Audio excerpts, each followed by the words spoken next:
Alors, qu'a-t-il fait ce garçon? Eh bien, du Pakistan, il est passé à New Delhi. Et il y évoque une date et une heure précise qui reste tragique dans l'histoire. C'est la date du 30 janvier 1948 à 17h17. Écoutez-le. Eh bien, les Indes, ça n'arrête pas de réserver des surprises. D'abord, c'est le choc quand on débarque à l'aéroport, et puis ensuite, c'est le choc des rencontres. Cette semaine, j'ai rencontré un homme pas comme les autres. C'est faux de dire pas comme les autres, car forcément, personne n'est comme tout le monde. Mais celui-là, il a vraiment quelque chose en plus, hein, ou en moins, à votre guise. Je crois que le mieux, c'est de vous laisser découvrir.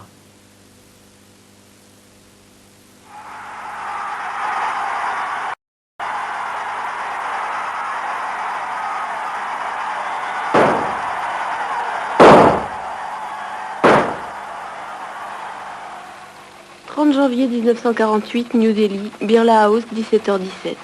L'ardent défenseur de la paix, le Mahatma Gandhi, vient d'être assassiné de 3 coups de revolver alors qu'il se rendait à la prière publique dans le jardin de sa propriété de Birla House. » C'était il y a tout juste 35 ans. Aujourd'hui, la demeure du Mahatma Gandhi s'est transformée en lieu de pèlerinage. Un visiteur pas comme les autres. Il s'appelle Gopal Godse. Condamné à la déportation à vie, c'est l'unique survivant. Le dernier des assassins de Gandhi. Les autres sont morts, à commencer par son frère, Nathuram, qui avait tiré les 3 balles à bout portant et qu'on a pendu.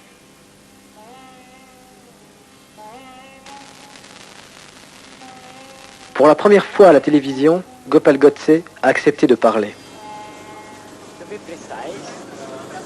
C'était ici où Gandhi s'est effondré, mort.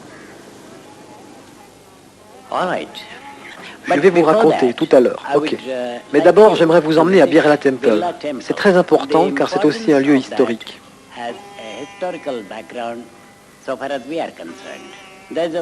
Derrière le temple, il y a un vaste jardin. Mon frère Nathuram s'y est rendu 1 heure avant le crime pour une courte promenade. Au pied de ce pilier, où sont sculptés les guerriers qui ont lutté pour l'intégrité de la nation hindoue, Nathuram Godse eut la bénédiction inattendue des dieux des héros. Il se dit alors qu'il allait réussir en esprit et en harmonie avec les dieux. Mais revenons à Birla House. Pourquoi avez-vous tué Gandhi? Pourquoi avez-vous tué Gandhi? Well, according to us, Gandhiji's services in those days were harmful. Selon nous, les services rendus par Gandhi étaient nuisibles à la nation. Par conséquent, nous avons dû prendre la décision de l'éloigner de la scène politique et du monde. And to remove him from the political field, the only way open for us was to remove him from the world. And we were prepared to pay the cost. Nous étions décidés à payer le prix pour cela, tous prêts à renoncer à notre propre vie dans l'intérêt de la nation. C'est la raison pour laquelle nous avons eu le désir ardent de le tuer. Et des millions de gens souhaitaient comme nous le progrès et non l'égoïsme d'un seul homme. Il essayait de se rendre populaire par des grèves de la faim et des jeûnes. Mais Gandhi voulait être un dictateur. He wanted to be a dictator. C'était ici. Gandhi marchait comme moi, lentement, soutenu par 2 filles. Mon frère fit 3 pas en avant, sortit son revolver de sa poche droite, écarta l'une des filles et tira. Gandhi poussa un « Ah !» quasi inaudible et s'effondra, mort. Aujourd'hui, avez-vous des regrets? I don't have. And it will require some explanation. Non, je n'ai pas de regrets. Je m'explique. Personne n'a pu me convaincre que Gandhi n'a pas fait de gaffe et ne s'est pas trompé. Donc, je n'ai aucun regret.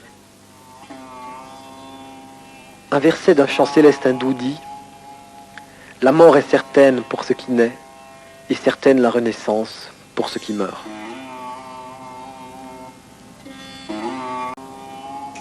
Alors, à Antenne 2, vous qui êtes grand reporter, Philippe Arroir. Oui, avant de donner une note, tous ceux qui ont regardé ce reportage doivent se dire comme nous, mais est-ce bien lui, véritablement, le frère de l'assassin de Gandhi? Alors, est-ce qu'il y a une réponse à cela? Oui, je peux vous donner une réponse, puisque Arnaud Bédard a eu l'intelligence de demander à la personne en question une déclaration holographe signée. Voici les papiers. Vous devriez avoir sur impression maintenant, grâce aux caméras de Jean-Pierre Walid, la signature avec la date et qui clôt cette déclaration. Et en plus, j'ai un autre document à vous montrer très rapidement. C'est ce livre écrit à la fois par le frère de Naturam Godse et par Naturam Godse lui-même, parce qu'à l'époque, il n'y a pas eu de compte-rendu du procès dans la presse, ou très peu. Alors ce livre est un livre sous le manteau qui a circulé en Inde et qui atteste la véracité de ces choses. Donc il y a je sous-signé, déclare. Exactement, être, voilà. c'est authentifié. Alors cela étant dit, c'est le reportage, il y a tout. Il y a le scoop, il y a l'idée, il y a l'utilisation du personnage, enfin bref, je ne ferai pas de commentaires, je donne la note 18. Je me rappelle quand vous avez sélectionné ces deux garçons à Genève, vous avez dit en tout cas de Arnaud Béda, il n'a que 18 ans, mais il promet. Et là, il a l'air de tenir, là. D'une part, il a commencé assez doucement, et puis je crois qu'effectivement la semaine passée, tant mieux pour la course en général, il a frappé un grand coup, ça a été relevé à la fois par les amoureux, les amateurs et les professionnels. Et quant à François Lérian, bon, il est en congé cette semaine, mais il a aussi fait un très bon score avec Sinana Benz, puisqu'en fait, la semaine passée, les deux Suisses ont fait les deux meilleurs scores de cette semaine, ce qui ne veut rien dire bien sûr, mais enfin ce qui est réjouissant puisqu'ils sont partis relativement doucement.